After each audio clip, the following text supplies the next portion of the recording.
Welcome to the Slop Farm. Enjoy the video. You start by confirming the Vivo V29 actually includes NFC and that your software is up to date. This avoids chasing phantom options. Once done, charge above 20% and disable aggressive battery saver so background services can run. Next, open Settings, go to Connections or Wireless and Network, find NFC and toggle it on. Make sure Android Beam or Tap and Pay options appear. If prompted, grant location and nearby device permissions.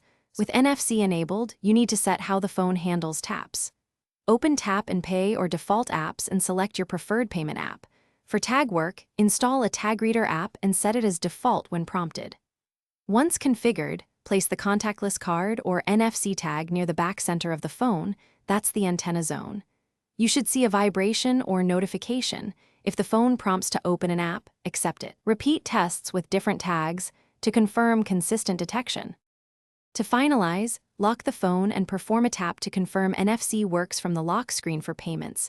This verifies secure element behavior.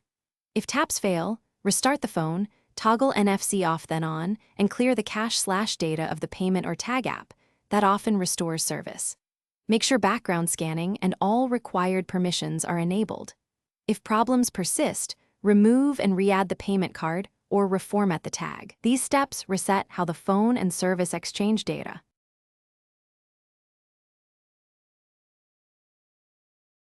Thanks for watching. Consider subscribing if we helped you today.